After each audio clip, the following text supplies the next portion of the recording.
Good afternoon, good morning, or good evening, everyone, depending on where you are. Thank you very much in participating in this technical session 2 for the Asian Pacific Rural Development and Food Security Forum. This technical session is on pathways to sustainable and inclusive food systems. Just for your information, the objective of this session is to visualize how the sustainable, resilient, inclusive, and low-carbon food system in Asia and the Pacific should look like. We have a team of excellent speakers. They will discuss priority transformations required to develop such a system, share relevant investment experiences of research institutions, private sector, civil society organizations, communities, and partnerships among them, and outline the critical areas that communities, policymakers, investors, and international financial institutions like ADB should co-invest in over the medium term for the sustainable and inclusive agri-food system. Our first speaker today is Dr. Bruno Carrasco, Director General, concurrently Chief Compliance Officer, Sustainable Development and Climate Change Department of Asian Development Bank. Dr. Bruno will give the opening remarks. Thank you so much. Over to you, Bruno. Thank you very much, Jianfen. Dear colleagues, dear guests, good afternoon, good morning, and good evening to all participants. I see that we're over 180 participants today. Great to see. Welcome to ADB's Rural Development and Food Security Forum, Technical Session 2 on Pathways to Sustainable and Inclusive Food Systems. It is indeed my great honor to welcome all of you, including the distinguished practitioners from our partner institutions, as resource speakers today. I'd like to take the opportunity to express my appreciation to the International Rice Research Institute, the Consultative Group on International Agricultural Research, the Agoro Carbon Alliance of Yara International, the Government of Vietnam, and the International Fund for Agricultural Development of the United Nations for their great partnership and contribution to this very important dialogue. I hope that this event will lead to even closer collaboration amongst us to realize inclusive and sustainable food system transformation in the Asia and the Pacific region. As most of us are acutely aware of, climate change is still the single most important threat to the sustainability and resilience of the food system in Asia and the Pacific. Moreover, climate change adaptation is a fundamental requirement for food system transformations to ensure sustainable food and nutrition security. A recent study from Cornell University and published in Science Daily underscored the grave impact of climate change. It estimates that global farming productivity has been suppressed by approximately 21% because of climate change. Now, this is equivalent to losing roughly 7 years of agriculture sector growth that has been instrumental, of course, in feeding the global population since the 60s. The trend is expected to worsen in the coming decades, and our agriculture and food system will be exposed to more losses if we cannot successfully reduce greenhouse gas emissions. Without effective interventions, scientists predict that adverse climate change effects will affect vulnerable populations the hardest. And in coping with climate change risks, women particularly face special circumstances and higher risks than their male counterparts. Agriculture food systems have to be part of the solution to climate change. If we don't address food system driven climate emission, we simply cannot make our 1.5 degree Celsius target, of course. Current agriculture and food system is generating about 24% of the global total greenhouse gas emissions. Hence, a drastic transformation of agriculture and food system to meet the future demand and ensure food and nutrition security is required. We need to invest in climate smart agriculture, enhance the resilience of food systems, and improve the resource efficiency of agriculture production. On a personal note, I recall 6 years ago on a visit to Los Baños of the International Rice Research Institute, scientists there explained to us the new variants of rice that they were experimenting with. One of them, I believe, was commonly referred to as the subaquatic variant that was able to survive much longer time submerged underwater and reflecting the changing environment that we face. Now, for this purpose, we need to engage with scientists to look for new solutions. However, we also need to engage with the millions of smallholder farmers, some of whom face increasing demographic challenges of rural-urban migration, feminization of agriculture, and aging of farming rural communities. With the coexistence of the triple crises in some of our developing member countries, including hunger, micronutrient deficiencies, and obesity, we need to scale up our investments and also strengthen their capacities. Now, given the complex nature and scale of a multifaceted challenge of climate, food, water, energy nexus, ADB has adopted a strategic approach in formulating integrated solutions and partnerships under our long-term strategy, Strategy 2030, and step up its climate investment ambition. ADB aims to provide a cumulative $100 billion in climate finance, own resources between 2019 and 2030, and of course to mainstream climate change mitigation and adaptation for at least 75%, 3/4 of committed sovereign and non-sovereign operations by 2030. ADB has also committed to aligning all investments with Paris Agreement in the coming years. As part of our upcoming climate action plan, climate smart agriculture will be promoted as a key priority of our operations across the entire agriculture and food value chains. In this process, we will also adopt nature-based solutions where appropriate. To close on a more positive note, we are encouraged by the fact that an increasing number of our partner institutions are investing in climate smart agriculture and nature-based solutions to address this critical challenge in the region. Sustainable rice platforms and low carbon rice initiatives are fine examples of such efforts, and we're looking forward to learning from the various experiences of our partners and discussing critical next steps in addressing the remaining challenges in the region. I hope this session will facilitate effective sharing of valuable knowledge and experience and initiate an important dialogue on equitable policy and business practices towards sustainable and innovative food system development. I'd like to thank again all the participants for joining us, and I wish you a very constructive discussion today. Thank you.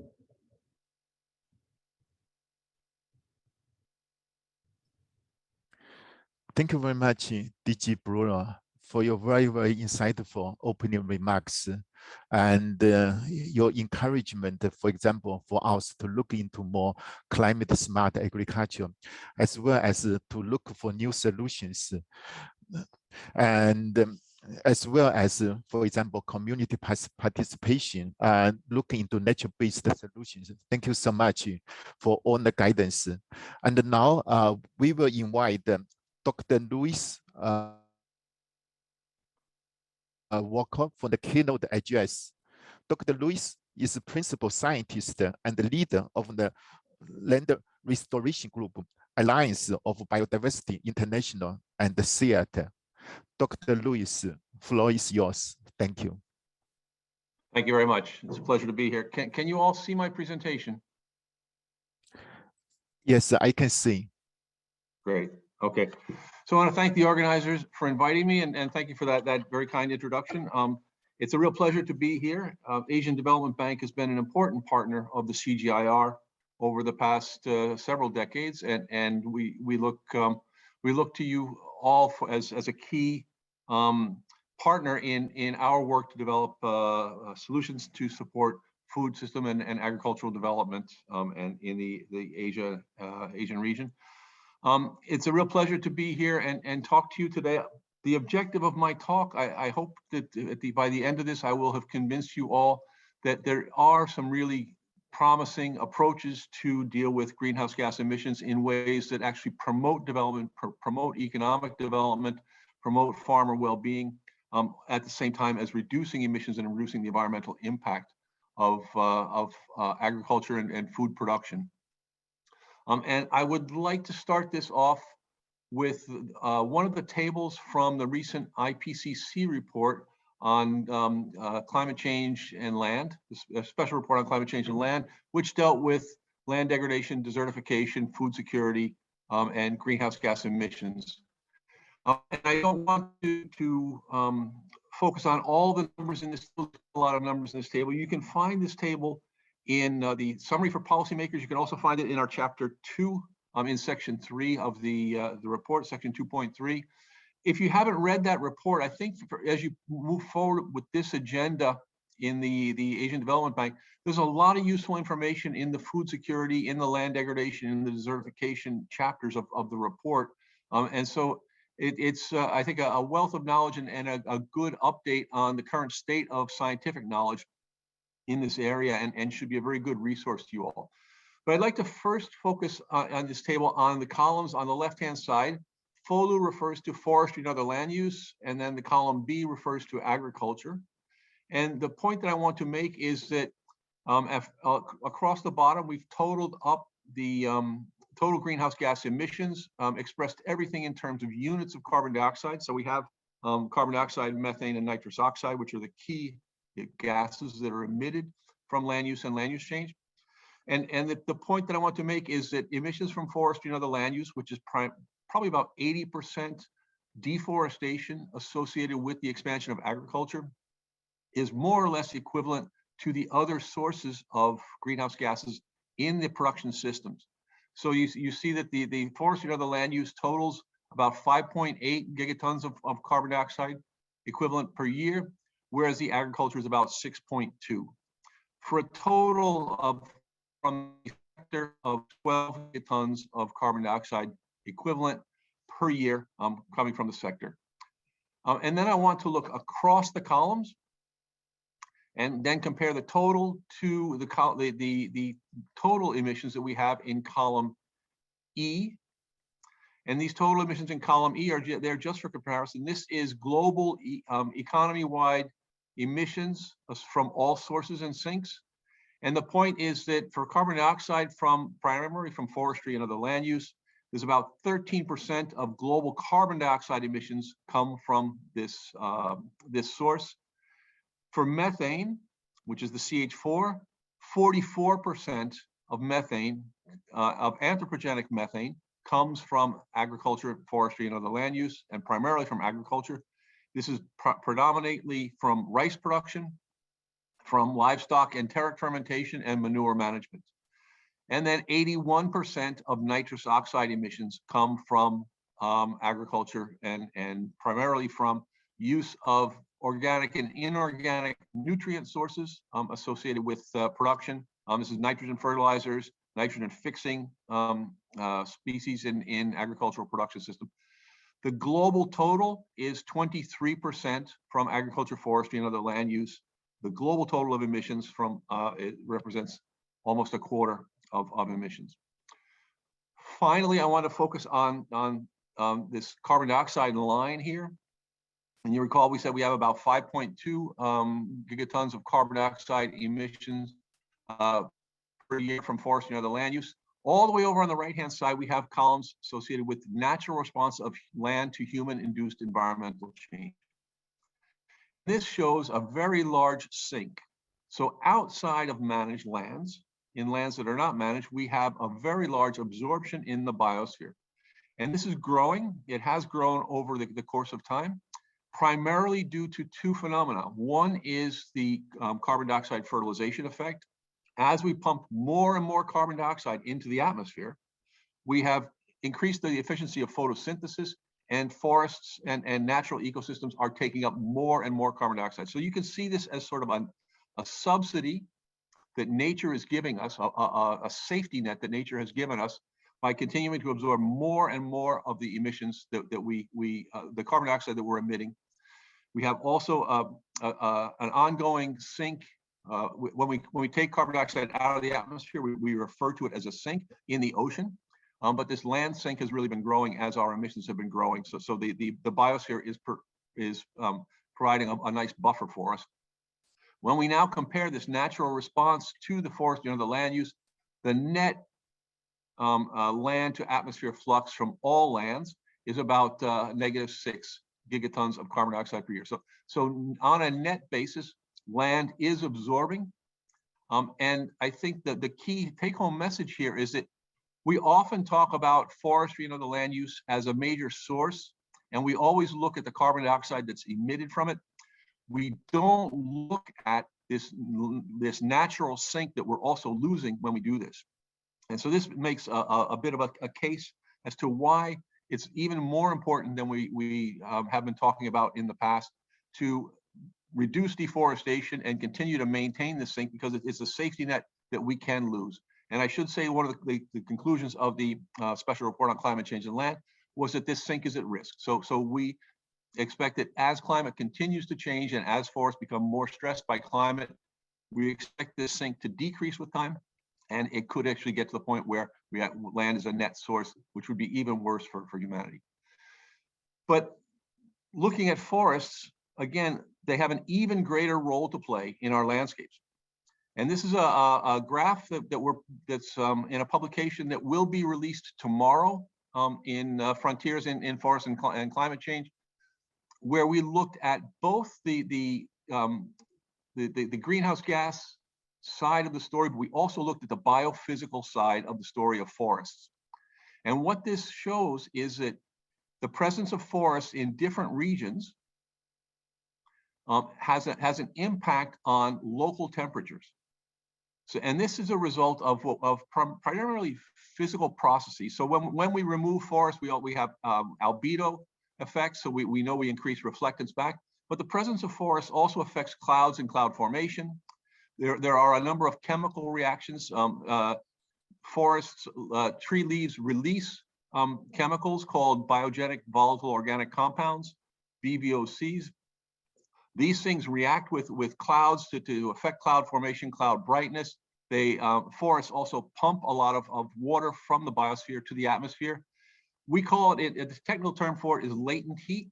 And what it is it's heat embodied in water vapor that is removed from the surface and pumped higher up into the atmosphere, where it's released into the atmosphere, cooling the surface of the earth where human economic activity happens.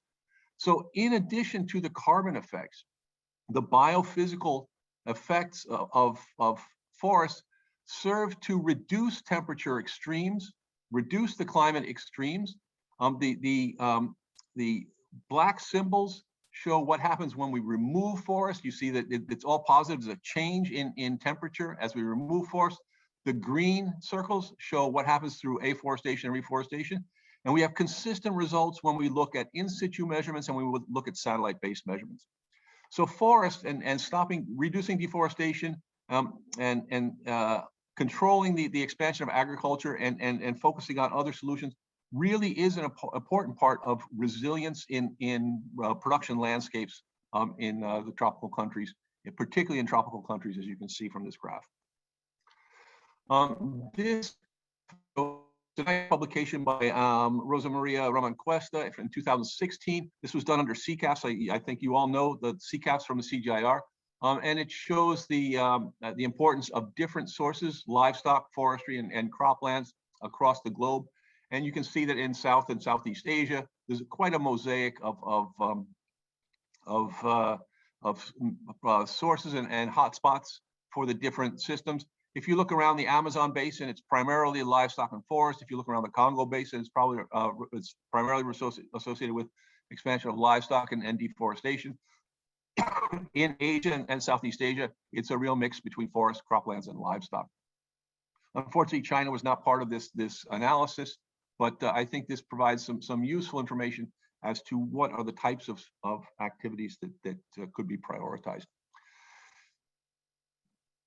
Land degradation needs to be a priority. Land degradation is eroding our capability of responding in the future. 34% of agricultural lands are degraded. And this is important because it affects the productivity at a time where population growth is increasing pressure on lands. We heard a lot of this in some of the opening keynote presentations. 70 to 80% of all forests worldwide have been altered and are disturbed. And there are a number of hotspots in South and Southeast Asia. This graph is from the recent FAO report, State of Land and Water Resources, that was just published in 2021, with a new analysis of land degradation. And I think what's happening with agricultural soils and the need to increase production and to support sustainable intensification, reducing this land degradation and reversing this land degradation also needs to be a priority if we're going to maintain flexibility as we go forward. So this is a key area that requires investment.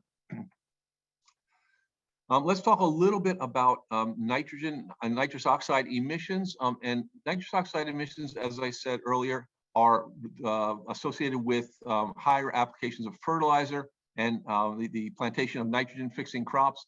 There are a number of hotspots around the world, and in South and Southeast Asia, or I'm sorry, in South Asia and East Asia, we also have a number of hotspots. There are a number of solutions to this, and we've heard several presentations discuss the ideas of precision agriculture and better matching nutrient needs with plant demands and improving nutrient use efficiency. These things are all really important. I should also point out that there are increasingly what we would call pro-poor approaches to, or pro-smallholder approaches to improving nutrient use efficiency and improving precision agriculture. Not all small-scale farmers and medium-scale farmers can afford the types of sensors that are required for what we would call intensive precision agriculture, but through digital soil mapping approaches, we are getting much better at predicting nutrient deficiencies and nutrient needs for different crops at the field scale. And as several of my colleagues working on these have developed smartphone apps that use GPS in the smartphone to help farmers understand the particular land that they're managing and make fertilizer recommendations. It is a bit data intensive, but we are getting to the point where we do have great opportunities through big data types of approaches to improve the efficiency even of medium and small scale farming through these technologies. Meat consumption is one of the aspects that will be driving greenhouse gas emissions. Globally, we have 17 billion animals that are farmed for meat. Meat consumption has almost tripled in the last 4 decades and has increased by 30% in the last 10 years. Dairy consumption is up by over 70% in the last 4 decades. And the greatest consumption increases are seen in East and Southeast Asia, with over 3% per year growth through 2020, the latest data that I have on this. But this is a major driver of emissions, but there's also a lot that we can do about this. We can do a lot of work through animal feed management. There are methane inhibitors. We can change the composition of diets by increasingly using oils and fats, oil seeds, what they call electron sinks, which affect the digestion and the production of methane in the rumen of the livestock, and we can use taniferous forages. In a paper that's currently in press in Proceedings of the National Academy of Sciences by my colleagues at ILRI, the International Livestock Research Institute, they found that absolute reductions of about 21% are possible, and that these reductions in methane have no negative impacts on live weight gain. But there's also a lot we can do through diet formulation, increasing dietary forage to concentrate ratio, increasing the feeding level, and increasing grass maturity can reduce the intensity of emissions per product by about 12%. And importantly, it can increase animal production. And in the meta-analysis that is in the process of being published, the animal production was able to be increased by 45%. So there are win-wins out there. By improving the feeding efficiency of livestock, we can increase live weight gain and reduce emissions per kilogram of product produced, thereby increasing increasing the returns to farmers of their production systems, and improving the resilience of our systems. So these are the types of trade-offs that we're looking to find, positive trade-offs, synergies that can help improve the efficiency and the well-being of farmers. Let's talk a little bit about rice, and I understand the panel that follows this will discuss rice in a fair bit of detail. But rice is both a victim and a contributor to climate change. Drought, floods, saltwater intrusion, extreme temperatures devastate the crops and risk the livelihoods of 144 million smallholder rice farmers each growing season. Rice cultivation also contributes about 10% of anthropogenic methane emissions to the atmosphere. But through breeding new varieties, and then we heard some comments from Dr. Carrasco about his experiences with Erie and looking at their new varieties. Breeding of new varieties is important for supporting resilience to climate shocks through improved water management, and there's a lot of work on alternative wetting and drying that has been done where there's seasonal flooding and seasonal draining of the paddies, through better nutrient management and through residue management. We can reduce emissions up to 80% from methane.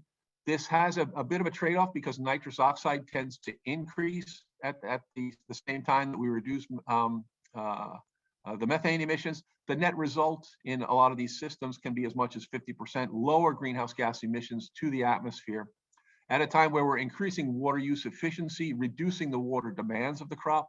So all things that help improve the resilience of the system while reducing these emissions. Within the dietary transformation area, more production of and promotion of monogastrics over ruminants is it's already a trend in Asia, and it's in several parts of Asia, and it does have a significant impact per unit of kilogram per carcass or per unit of protein. The thing with the ruminants is that we have this methane production in the rumen that we do not have to such a large extent in monogastrics. And this results in a significant reduction, a reduction by about a factor of 4 of emissions per unit kilogram of carcass produced. That is an interesting approach to maintaining and increasing protein sources for populations while reducing greenhouse gas emissions. Organic soils is one of the controversial areas, I guess, particularly in Southeast Asia, and over 8.5 million hectares have been drained for agriculture in Southeast Asia. This may even be more now. I probably need to update this statistic. But emissions from these soils are around 0.2 billion tons of carbon dioxide equivalent annually, and fire and fertilization is not included in this this figure. The expansion of oil palm has attracted a lot of international controversy. Oil palm is a great crop. It produces 10 times the amount of oil per hectare. At the same time, a lot of it is produced on organic soils for a number of reasons that is creating a number of problems, particularly when during high fire seasons in El Nino years, where we end up with significant health impacts from smoke and haze across the region.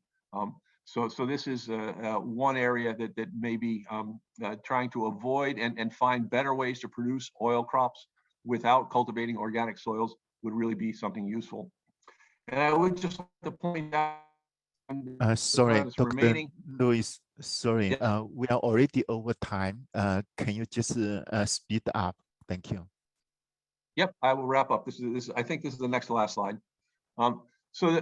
Just want to point out that aquaculture is a growing source of nitrous oxide emissions, and about half of the fish consumption today is from farmed fish, and this is increasing. Finally, governance context is an important issue to whatever investments you undertake. And we have changing views of how governance affects and needs to be looked at. The context, the enabling environment is something that is extremely important. And if we promote all the best technologies, if we don't have governance and if we don't have policy reform and we don't have finance available to promote these technologies and to support transitions in the food system, we're not going to be able to have the impact at scale that we need to. And we see a lot of operations and initiatives that actually don't reach scale because we're not paying attention to governance. Really interesting paper from Luce et al. In 2014. I'd be happy to share this paper with anyone who would like to dive into this more deeply. Since we're out of time, we don't really have time to discuss this in detail. I was going to talk a little bit about CGIAR reorganization, but given the time pressure, maybe I'll leave that, and anybody who wants to follow, just know that you all know our initiatives on CCAS. We now have 2 new initiatives. CCAS is finished. It was a nice 10-year program, had great results. We now have some climate smart agriculture and low emissions development agriculture initiatives within the CGIAR that are coming forward.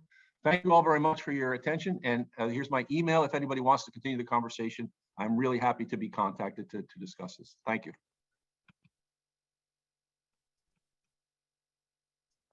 Thank you very much, Dr. Lewis, for the very, very comprehensive and insightful presentation.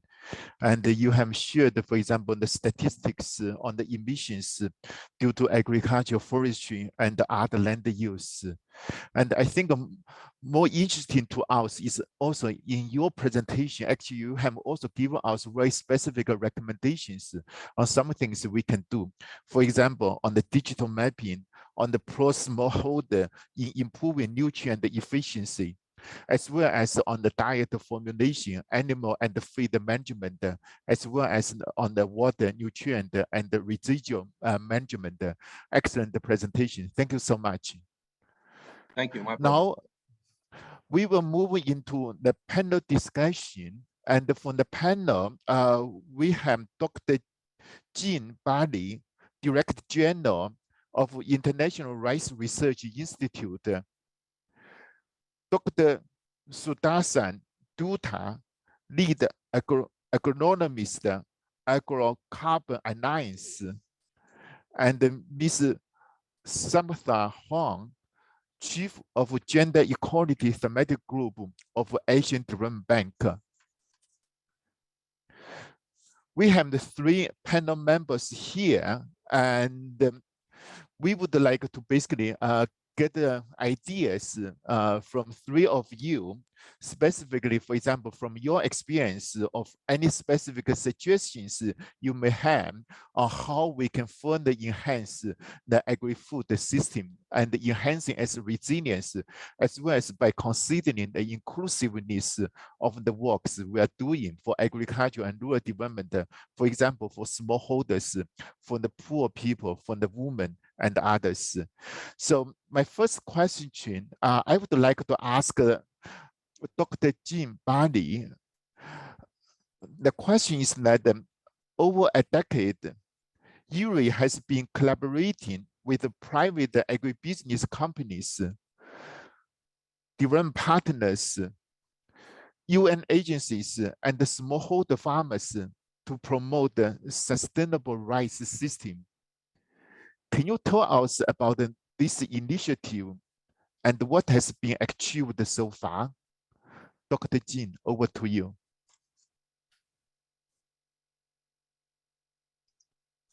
Thank you, Jinfeng. Thank you for the question. That's an excellent question. I think it resonates with what Louis and Bruno have said. There are several examples that I could mention of the partnership, public and private partnership, including with private sector to promote sustainability and inclusiveness in rice-based agri-food system transformation. Because Bruno in his opening remarks mentioned the sustainable rice platform, I may want to start with this example, which I think is a good one to demonstrate the power of partnerships. The sustainable rice platform is a global multi-stakeholder alliance that IRI promoted initially with UNEP, the United Nations Environment Programme. And the idea is really to collectively conceive and develop tools to mobilize rice stakeholders and promote on-farm adoption of sustainable best practices. And it is all about that. Today, after more than 10 years, it includes 90 institutional members in the public and private sectors, including NGOs, financial institutions, stakeholders. And so this is all based on voluntary contributions by members, where we try to promote the sustainable production standards, resource use efficiency to address climate change in rice systems, both on farm and throughout the value chain.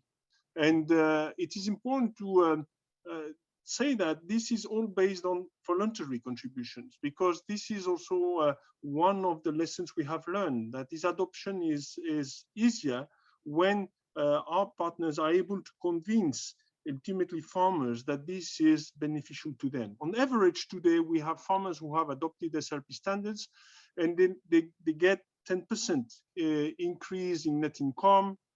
We have noted that they have reduced the production, the consumption, water consumption by 20%, and benefits in terms of cutting greenhouse gas emissions, as Louis was mentioning, by 50%.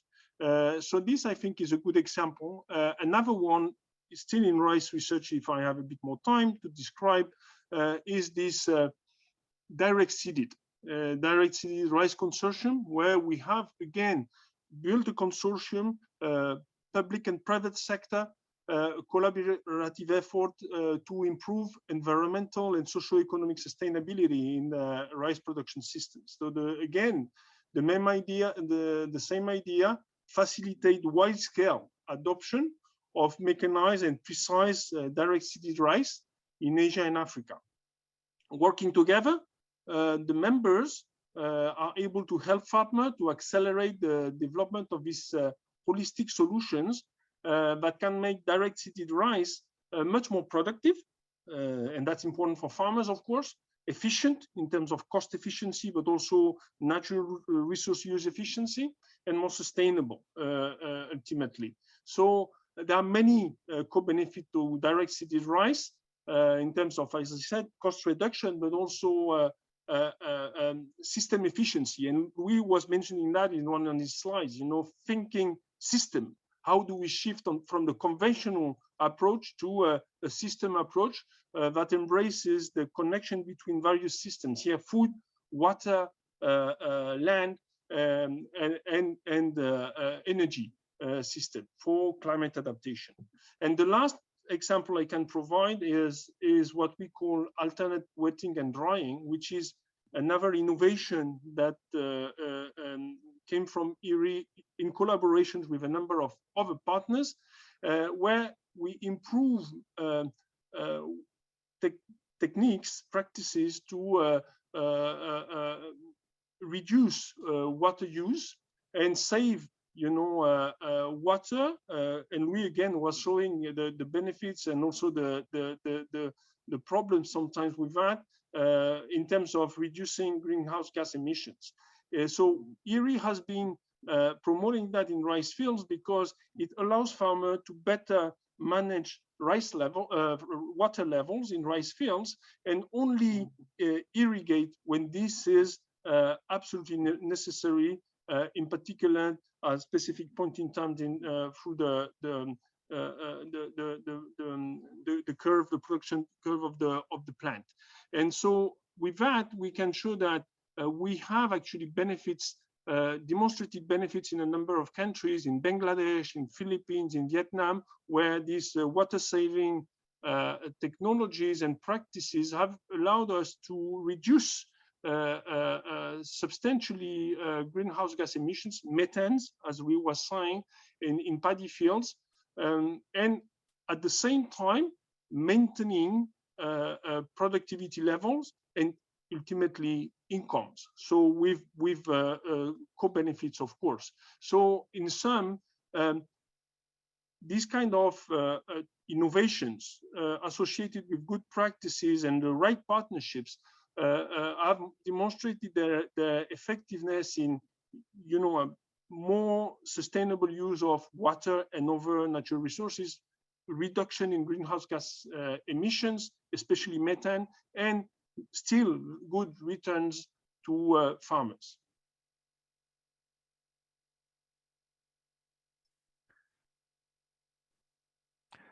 Thank you very much, Dr. Jin. This is very, very useful. And from ADB side, we are also very pleased to have been working with the IRI on promoting and developing those, for example, water saving rice technologies, and then also been helping disseminating those technologies in the countries, as you mentioned, for example, in Bangladesh or in Cambodia, India, and others. Yeah, thank you. Now let me come to Dr. Sudarshan Dutta. Yana is a leading global fertilizer company. The company has established an innovative partnership initiative called the Agrocarbon Alliance to support the millions of farmers in fighting climate change, improving soil nutrients, and earning new income from sustainable and carbon cropping practice. Can you tell us more about this initiative and what has been done so far? Thank you. Dr. Sudarshan, over to you. Yeah, thank you very much. And respected Director General, Dr. Bruno, and the moderator of the session, Dr. Chang, Dr. Luis Varsho, Dr. John, and other distinguished speakers and panelists, and the audience. First of all, good morning, or good afternoon, and good evening. Thank you very much to the organizing committee for inviting me in this August gathering. Here I am representing Agrocarbon Alliance, an organization that works under the umbrella of Yara International, a global fertilizer company. So basically, Agrocarbon Alliance is creating a solution to our carbon challenge that is grounded to the soil. We basically are decarbonizing the food value chain by helping farmers to transform their farming practices globally as well as regionally, and that generates a reliable farm carbon credits, as per se. So basically, we are the carbon cropping initiative that we are building on an active network with a global partnership, knowledge sharing, and transparency that basically enables the grower to adapt a climate positive practice and add a new revenue stream to their operation. So what we are basically saying is carbon is a new additional crop to the growers. With the backing of Yara's global footprint and partnership, we have already started our operation in United States, Asia, Europe, and South America, especially in Brazil. And we are making this opportunity of carbon farming accessible to the farmers of the various backgrounds. In the core of our model, we are placing the farmers at the center of the solution. Farmers, particularly women, we are focusing on them in our grower success model. We are working with rice, wheat, and cotton growing smallholder women farmers and other farmers in the India and other South Asian country. And we will definitely have a plan for scaling this to other geographies of the global South.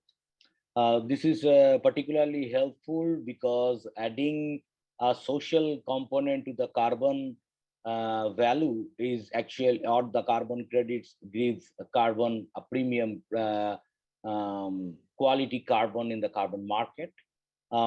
Growers, particularly smallholder rice farmers or other cereal growing farmers, are major stakeholders of the South Asian, Southeast Asian farming community.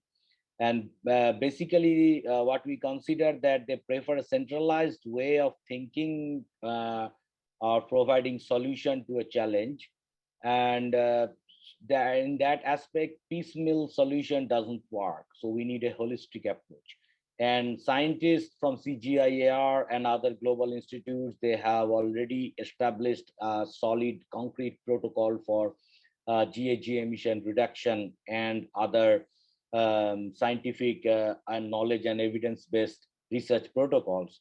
What we are thinking is like we are, or what we are approaching is providing a sustainable solution. What we need to focus on for the solution as a whole to the farm, and what in our focus we need to have a central theme, and carbon is our central theme.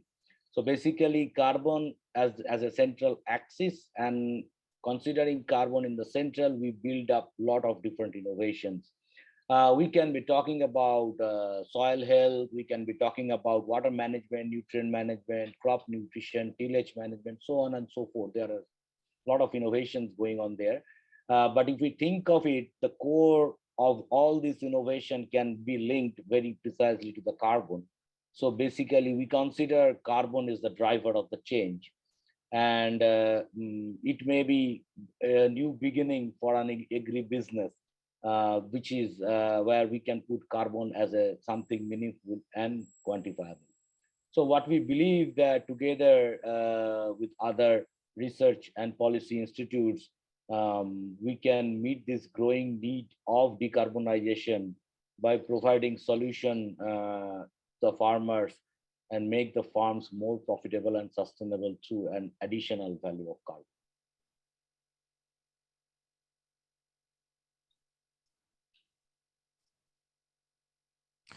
Thank you, Dr. Hassan. This is very, very interesting in terms of making carbon as the driver of the change and helping the farmers to decarbonize while helping the farmers in receiving, for example, higher profit, enhancing the productivity. And in the meantime, you also highlight, emphasize it's very important in placing farmers, particularly women, in this innovative practice. So this is very, very interesting. From our side, we would be very keen to learn more from you. Yeah, thank you so much.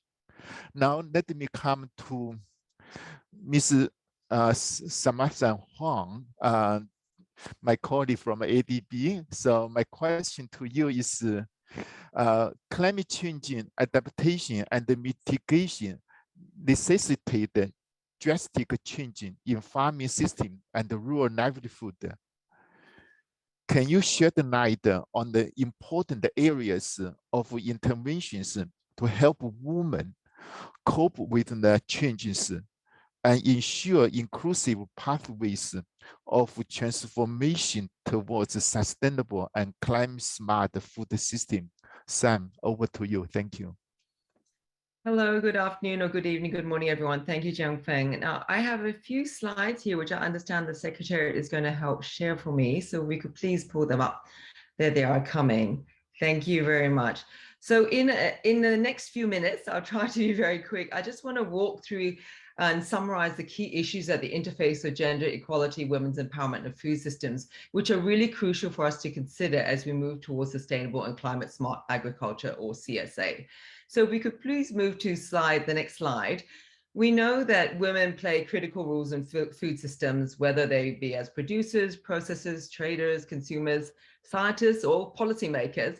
But we also know that their role is not always adequately recognized and counted. So globally, they represent on average 43% of the agricultural labor force. But of course, in some Asian countries, this is much higher. And we also know that despite them playing a significant role, they do not receive the same economic benefits, whether that be through wages or employment. And they also have less access to knowledge, skills, and extension information than men.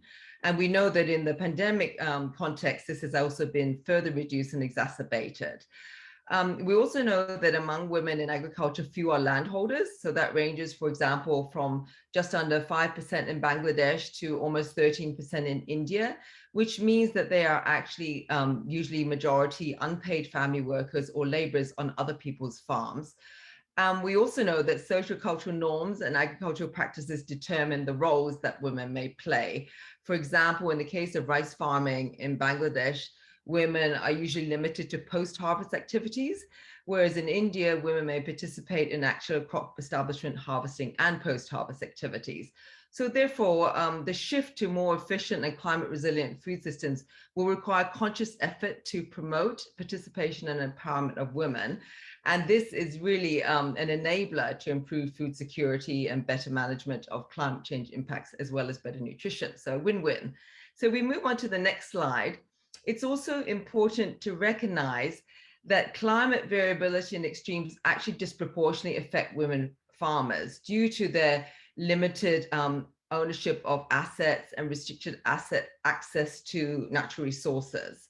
The IPCC report was mentioned earlier by Louis, and it's important to state that that report also recognized that some groups are more vulnerable, specifically women. So in extreme climate events and climate-related disasters also results in women often taking up more work as laborers and caregivers. And this is compounded often by outmigration of men. And their lower access to assets and resources actually gives them less choice, and they have to persevere despite the changing climate and high temperatures. For example, research has shown that heat stress actually has gender-specific impacts, and that unlike men, women have no choice but to keep working following a heat stress episode, whereas men would often reduce their labor days. So it's important to understand the positive and negative links of adaptation actions to ensure that we don't exacerbate gender inequalities, but we also actually capture the benefits for everybody. For example, I mean, when we're talking about some of the climate smart interventions that may be used, such as use of weather and climate forecasting, in some countries, due to farmers' group requirements, such as fees or the membership requirements, women may not be able to access this kind of advice. The good news, however, if we move to the next slide, is that CSA does have a significant role to play in addressing and reducing the gender gap, and it's actually essential. So according to FAO, the number of hungry people in the world could be reduced by more than 100 million if rural women were given equal access to the same resources. So it's really a no-brainer that gender-responsive CSA will lead to more sustainable and beneficial results. So we've been talking a lot about rice cultivation and the fact that it is the most significant in terms of contributing to greenhouse gas emissions of all crops. But it's also really important to mention that this is a crop where 50% of women are engaged in its cultivation. So when we're looking at ways to improve rice production and mitigate climate impacts, whether it be through better technologies or improved varieties, the social context, including women's roles, must be well understood. And that actually, on the contrary, CSA benefits risk being lost if the gender gap in agriculture is not considered. And we really need a gender responsive approach. So how do we do this? If we move to the next slide, it will be important in considering future CSA interventions to provide female farmers with targeted information in order for them to adopt those approaches, while also addressing the factors that are actually preventing them from adopting CSA. And at the same time, it would be important to address gender norms within households in the community to create an enabling environment for inclusive application of CSA practices. And there will also be need to address structural gender barriers, such as women's limited access to extension services or credit, their restricted membership in cooperatives and water user groups for association, and their lack of access and user rights to land, skills, or mobility. And lastly, on the final slide, we can also significantly reduce women's labor burden and drudgery through CSA technologies and practices, such as direct seeded rice, zero tillage, land leveling, and green manuring. I'm not sure what happened to the slide, but anyway, I'll quickly wrap up. Other technologies such as crop harvesters, weeders, pumps, and post-harvest management practices can also substantially reduce women's labor burden if well designed. And CSA also has an instrumental role to play in improving women's access to resources and decision-making processes, as well as linkages to market opportunities. But there is limited data, and more work is needed to evaluate the gender implications of different CSA interventions.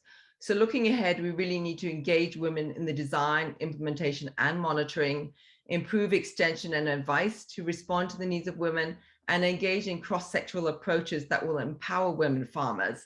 Thank you, and back to you, Jianfeng. Thank you very much, Sam. It's very, very great to hear from you about the gender equality, women's empowerment for agriculture, and also agri-food transformation.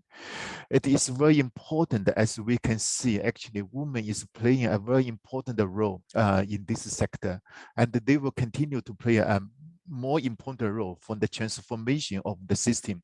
So thank you so much, Sam. We do not have much time for the second round of the question, but may I just ask one question to each of you, and hope you can answer it just in one minute, if it's okay with you. So my question first to DG Jambali first. I want to, maybe can you just share with us from IRRI's side, what's IRRI's strategy on helping the agri-food system transformation?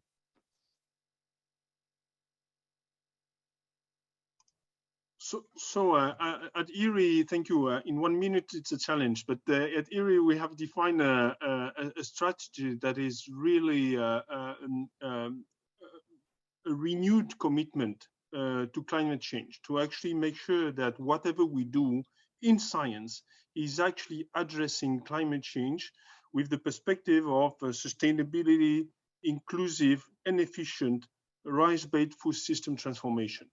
And so in 1 minute, what we have identified as a strategy is engagement with stakeholders, in particular governments in the region, and also the regional economic organization, the ASEAN in particular, to identify jointly needs and priorities, make sure that we convey the need for clarity, conceptual clarity on what we mean by system transformation, and make sure that we all understand the system approach, a clear plan and roadmap in terms of understanding the priorities for investment, policy changes, reforms, but also the trade-offs articulation along the transformation pathway, and advocate very strongly for political will, making sure that we understand that so far the agriculture sector has been underinvested. Many countries are still at very low level in terms of share of GDP, 2-3%, that's not sufficient. In particular, investment in agricultural research in the region, and also a strong political will through advocacy for repurposing the support to agriculture with new incentives, making sure that we address this issue of perverse incentive, fertilizers, water, dealing with externalities, making sure that we understand that all that needs to be revisited to understand that the system approach requires that we invest where the returns, the payoff will be good for society at large. Thank you, excellent. So may I just very good. So I can see actually 3 words actually you have highlighted: engagement, innovation, advocacy, as well as partnership. Thank you so much. Now let me come to Dr. Sudarshan. I can see you are more from the private sector side. I just want to ask you what specific recommendation you may have from the public sector, also, for example, for ADB, what we can do to facilitate the more private sector participation on the agri-food system transformation. Thank you. Over to you. Yeah, thank you very much. I would like to finish it by 1 minute, but what basically we are envisioning is that carbon is going to become a new global currency. But unlike dollars or euros or yen, it is which helps buy tangible goods. Here, the currency exchange hands for the pollution, particularly emission of GHG. So what we are basically seeing is that carbon credit are poised to transform the world energy system, and thus it will be leading towards global economy. So it's not a very easy approach because creating a new currency for a global trade is very difficult. So therefore, we need a strong policy, regulation, and all these factors working together to achieve this goal. And simultaneously, as farmers are the producer of this wealth, we focus farmers or farming communities as the center of this new approach of wealth creation. So basically, it's like women and other agriculture practitioners. We are working very closely for the farming operations. We are providing scientific support that ultimately helps the farmer to be doing conservation agricultural practices or the practices that helps to improve the soil health and other related carbon issues. For example, we are working in Telangana, we are working in Maharashtra, in India. I mean, different states where the farmers, women farmers particularly play an important role in decision making processes. And I think ADB and other ADB as a whole, it can be a very good or like excellent pioneer in this integration process, because this needs science, private sector, government policy, all needs to be in the same platform. And ADB is already there because they have launched a climate action catalyst fund, COP26 and COP26, which means that everyone in this thought process, we are already aligned for this to achieve this SDGs in long term. So what we basically think of is like this approach of putting carbon as a pioneer or as a focus. We need an integrated approach under the umbrella of a global organization like ADB.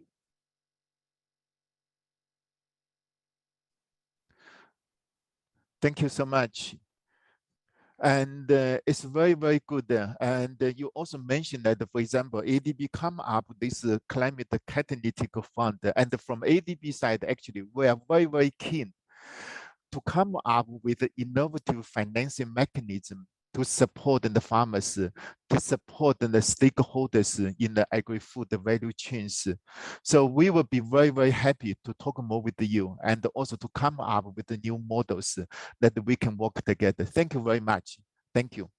Thank you. And now, Sam, may I just ask you, what should be some key priorities for strengthening women's participation in the food system? Thank you, Jianfeng. In the interest of time, I know we're running late. I'm just going to talk about my 3 key points.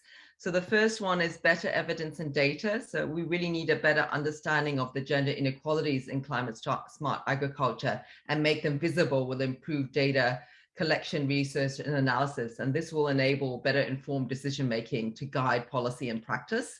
So secondly, it's important to address women and gender inequalities in access to land tenure, because this is a real issue for realizing sustainable food systems. And it also impacts women's ability to access other services such as finance in terms of having collateral.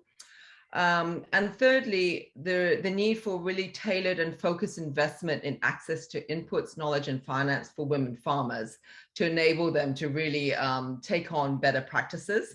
And with that, it's also important to recognize that not all women are the same. They're not a homogenous group. So it needs to be grounded in good gender analysis to really understand the specific context that we're working in. Thank you. Short and sweet. Thank you so much, Sam. These are very, very helpful and also be very useful in guiding us when we, for example, design agricultural natural resource management projects.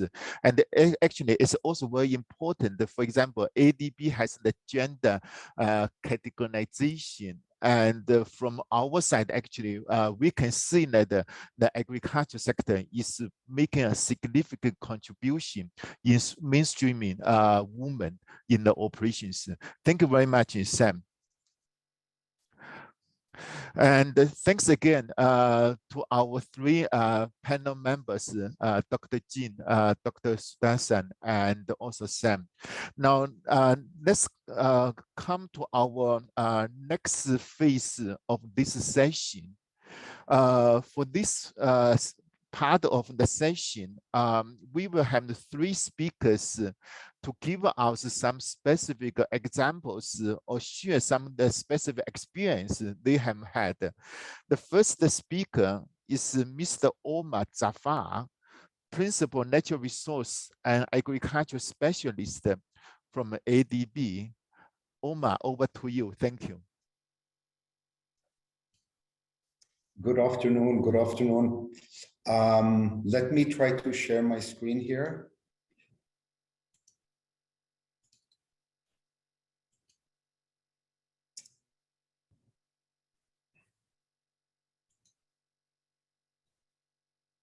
Okay, is the screen visible?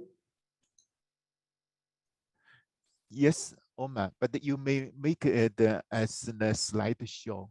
Yes, it's just having a lag here. Okay, it's okay now. Yeah. Okay, thank you. Good morning, good afternoon, good evening to all the participants here. You know, the challenge towards the end of the second day, the challenge for a speaker like me, towards the end of the second day of an important forum where we have had so many illustrious speakers, is to actually contribute something new, which hasn't been mentioned earlier, yesterday or today. I'll make an attempt by looking at food systems from a policy and regulatory perspective, which Dr. Vershot alluded to in his final slide. I'll try to go full circle and come to that. I'd like to start with something that may come across as a little surprising. From my perspective, the most important condition for transforming food systems is not related to agriculture, actually. It's unrelated to agriculture. If we look at global experiences, a structural economic transformation is a necessary condition for sustained and inclusive growth, including the growth of food systems. But if we look at the data here, we can see that structural transformation in terms of the sectoral share of GDP is proceeding smoothly across economies. As economies grow, the share of agricultural added value in GDP declines, replaced by industry and services. And we can see here in the first column that higher income is correlated with lower share of agriculture in GDP. However, the not so good news is the second column, where we see structural transformation is not proceeding well in terms of employment across economies. In lower income countries, agriculture still accounts for a very high share of total employment. So there's a major imbalance between agriculture share of GDP and agriculture share of employment.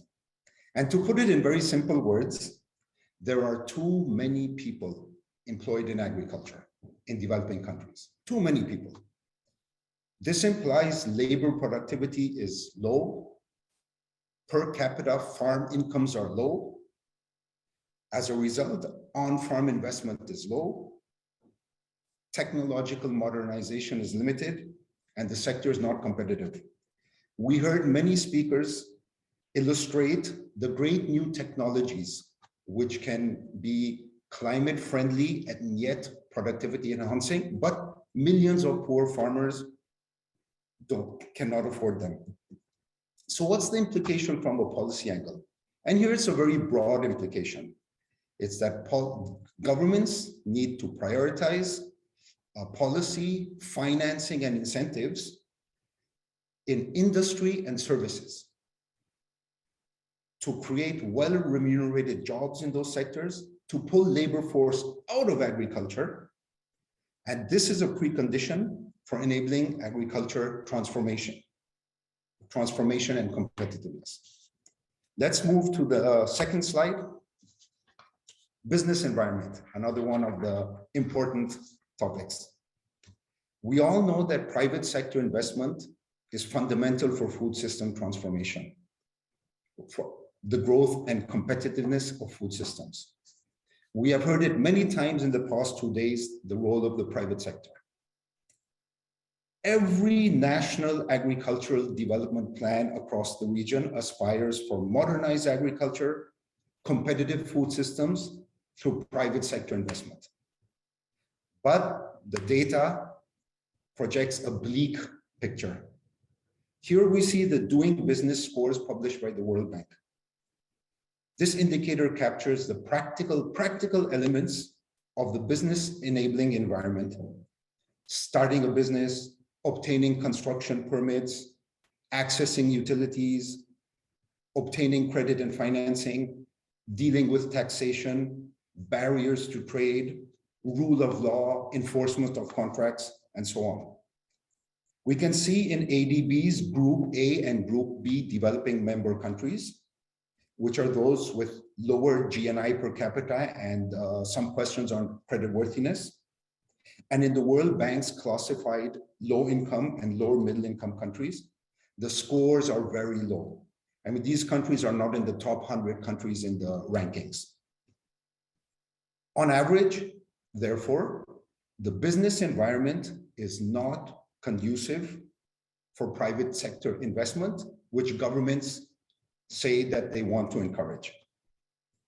And it's probably even less conducive for private investment across food systems, which are typically concentrated in rural areas where there's even less conducive enabling environment.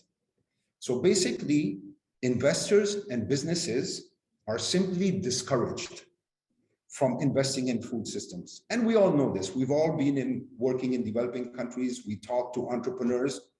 They all have a difficult time investing in food systems. So what's the implication? For policy angle, serious efforts are needed to improve the business enabling and regulatory environment. This is a really top policy priority. This is for private investment in agribusiness, cold storage, processing, packaging, transport, marketing, distribution, food safety, also cross-border trade in food products, all the elements which are required to transform food systems. Other countries have done it, so it's not unachievable, but we need to look carefully, learn lessons, and apply. But if the capability of the private sector to invest in food systems continues to be blocked, it's not going to be possible to achieve food system transformation. Then this is my third and final slide. Let's turn now to environmental sustainability, dimensions of food systems.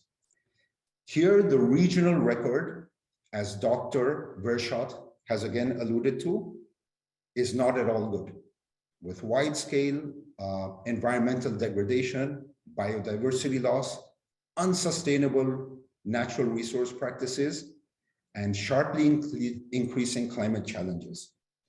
So here, the need for policy and regulatory intervention is clear right from the outset. And several policy options are mentioned here, but I'm sure the speakers have even a better list of options. For me, what I really like to focus on is the proper economic valuation of natural capital and ecosystem services. Mr. Chinfeng's group in ADB is working on this. I hope that one day this variable is a standard element of macroeconomic calculations and not just confined to gross ecosystem product, but GDP itself. In this context, I like what Mr. Dutta said. Carbon is a new currency, economic valuation. The incentive framework for research and development of climate smart technologies was also mentioned.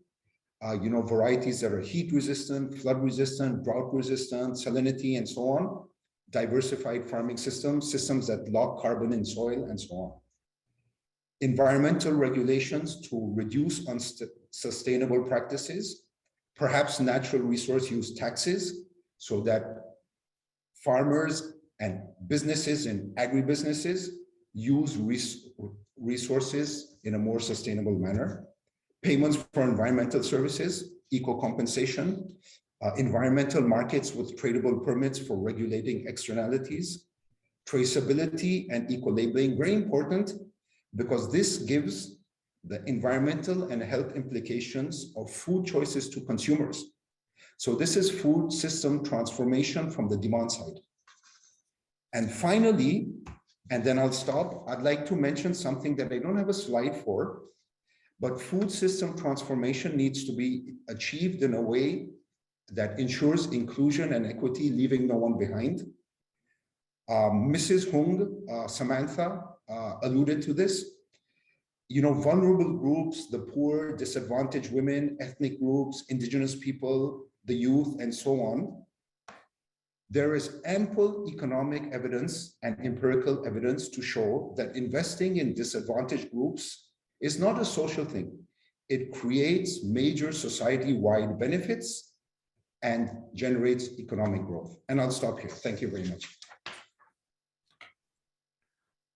Thank you so much, Omar, for sharing your views.